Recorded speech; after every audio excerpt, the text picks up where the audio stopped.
तो कैसे आप लोग, उम्मीद करता हूँ आप लोग अच्छे से होंगे और बहुत ही मज़े में होंगे। तो भाई साहब आईसीसी ने फ़खर जमान को भी फ़ाइन किया है, आईसीसी ने हर्षित राणा को भी फ़ाइन किया है। और भाई साहब एशेज़ डे 2 पे ज़रूरी बात करेंगे, मतलब जिस तरह इंग्लैंड ने अपने हाथों से मैच को ऑस्ट्रेलिया के झोली में भर दिया, तो भाई साहब उस पर भी बात करेंगे। तो भाई साहब पहले बात करते हैं, आईसीसी ने हर्षित राणा को 50% मैच फीस कट किया है भाई साहब। तो अब इसकी वजह क्या रही, इसके पीछे कारण क्या रहा जिस पे आईसीसी ने उसको फाइन किया है। तो भाई साहब जो पहले ओडीआई में हर्षित राणा ने डेविड ब्रेविस को एक शॉर्ट पिच बॉल पे आउट किया, और भाई साहब उसने ऐसे इशारा किया जा निकल, मतलब उसको गाली दी। वो रेफरी को पसंद नहीं आया और भाई साहब उसको उस पे 50% मैच फीस काट दी गई। तो भाई साहब जब आप कुछ कर नहीं सकते हो तो भाई साहब फिर आप ऐसी हरकतें करते हो, तो भाई साहब ये 2 नंबर हरकत है। ये हरकतें आपको नहीं करनी चाहिए फील्ड पे, क्योंकि यार जो दूसरा बंदा है भाई साहब, जब वो वहाँ से आपको कुछ करे तब अगर आप कुछ करोगे तो भाई साहब जचता है। लेकिन जब आप किसी को आउट ले जाओ, उसको फिर सेंड ऑफ ऐसे करो कि जा तुझसे नहीं खेला जाएगा, तू कौन है, ये है वो है, तो भाई साहब फिर ऐसी बातें, फिर आईसीसी भी एक्शन में आता है। तो भाई साहब इसकी वजह से उसको आईसीसी ने फ़ाइन किया है। और भाई साहब बात करेंगे फ़खर जमान को किस पे फ़ाइन किया गया, 10% उसका भी मैच फीस काट दी गई है।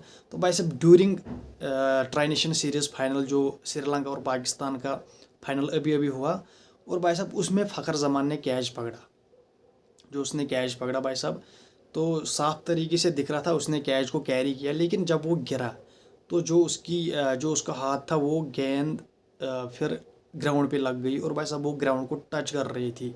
तो उस पे अंपायर ने नॉट आउट दिया बैटर को। लेकिन फ़खर जमान ने अंपायर के साथ तू मैं करी, उसने कहा यार ये तो मैंने कैच पकड़ा, ये वो आपने कैसे नॉट आउट दिया। तो भाई साहब लेकिन जो अंपायर के पास प्रूफ था उस पर सही यही लगा कि भाई साहब बॉल हाथ में है, लेकिन हाथ क्या कहते हैं इसको टच कर रहा है ग्राउंड को, बॉल टच कर रहा है ग्राउंड को, तो इस पे अंपायर ने उसे आउट दिया, नॉट आउट दिया। लेकिन फिर अगली बॉल पर शाहीन ने बैटर को आउट लिया, और भाई साहब उसने फिर मजाक किया अंपायर के साथ, अंपायर क्या ये अब आउट है, उसने अपील करी। तो उस पर आईसीसी ने उसको फाइन किया कि आपका बिहेवियर ठीक नहीं था अंपायर की तरफ, तो समझ रहे हो आप। तो इस पर आईसीसी ने उसको भी फाइन किया।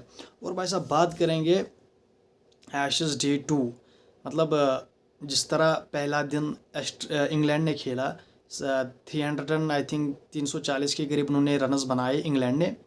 फिर डे 2 में भी उन्होंने आई थिंक 5-6 ओवर बैटिंग करी, तो जो रूट ने भी कुछ रनस किए, फिर जोफ्रा आर्चर ने 30-40 वगैरह रनस किए वैसा, तो वो पहुंच गए आई थिंक 340 तक वो पहुंच गए। लेकिन फिर जब ऑस्ट्रेलिया आया तो भाई साहब ट्रेविस हेड फंस के खेला, उसको मतलब उसको टाइम नहीं हो रही थी बॉल, वो फंसा हुआ था भाई साहब, फिर वो आउट हो गया। लेकिन जो जेक वेदरलैंड है भाई साहब उसने 71 रनस की इनिंग खेली। एंड देन आया मार्नस लेबुशेन, उसने 68 रनस की इनिंग खेली। फिर आया स्टीव स्मिथ, उसने 61 रनस की इनिंग खेली। फिर आया क्या कहते इसको कैमरन ग्रीन, उसने 45 रनस की इनिंग खेली। फिर एलेक्स कैरी 41, जॉस इंग्लिश 33। तो भाई साहब अभी भी ऑस्ट्रेलिया खेल रहा है 300 आई थिंक 367 370 के करीब ऑस्ट्रेलिया खेला। उनकी लीड भाई साहब, ऑस्ट्रेलिया ने लीड ली है भाई साहब पहली इनिंग में, समझ रहे हो आप, उन्होंने लीड ली है 44 रनस की। तो यहाँ से आप अंदाज़ा लगा सकते हो कि इंग्लैंड ने इतनी निकम्मी, इतनी नकारी फील्डिंग करी है, मतलब कितने कैचेस छोड़े भाई साहब इंग्लैंड ने, आई थिंक 5-4 कैचेस उन्होंने ड्रॉप किए।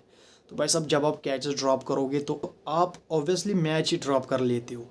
तो भाई साहब अब आज का दिन पूरा ऑस्ट्रेलिया के नाम रहा, उन्होंने बहुत अच्छी बैटिंग करी, लेकिन इंग्लैंड ने अपने आप को उस कंडीशन में पाया कि भाई साहब अब वो बस देख सकते हैं ऑस्ट्रेलिया को खेलते हुए, क्योंकि जितने चांसेस ऑस्ट्रेलिया ने दिए इंग्लैंड को, वन डेकेट से कैचेस छोड़ रहे हैं, कीपर से कैचेस छोड़ रहे हैं, मतलब बहुत सारे कैचेस छोड़े इन्होंने।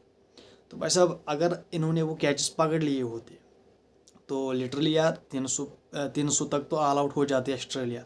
लेकिन जिस तरह इन्होंने कैचेस ड्रॉप करे तो भाई साहब उससे ऐसा लग रहा था इनके हाथों पे कुछ तेल, भाई साहब बटर लगी है इनके हाथों पे, इनके हाथों में कैच फंसी नहीं रही है। तो फिर तो भाई साहब ऑस्ट्रेलिया ने इनको मतलब नेस्तो नाबूद कर दिया। इंग्लैंड ने बैटिंग करी 4.5 के रन रेट से, उन्होंने रन्स बना लिए अपनी इनिंग में।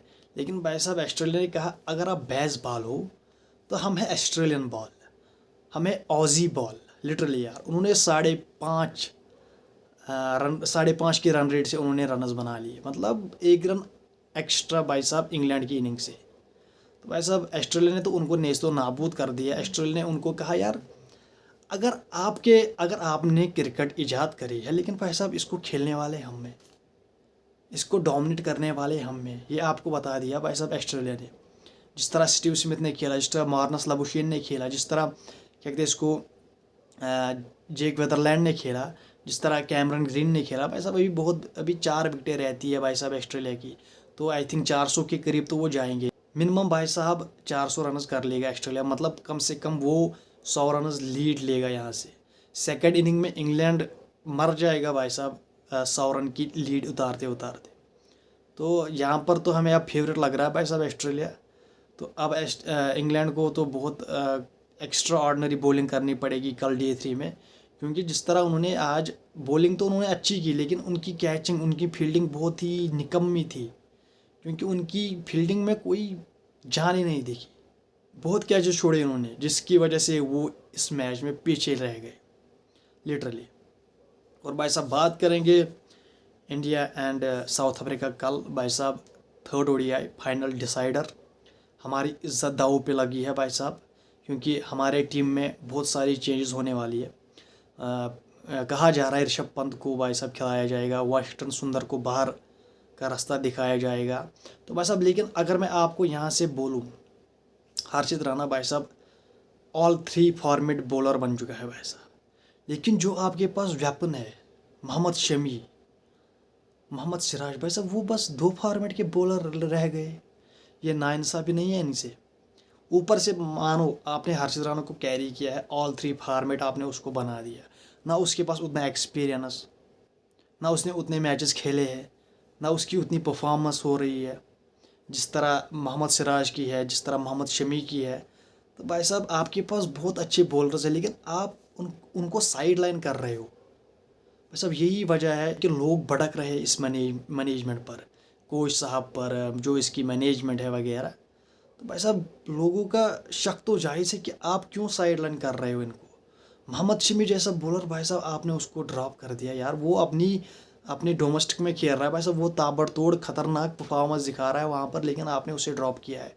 मोहम्मद सिराज भाई साहब आपने उसको 2 फॉर्मेट का बॉलर बना दिया यार। आई डोंट नो ये हो क्या रहा है यार हमारे प्लेयर्स के साथ।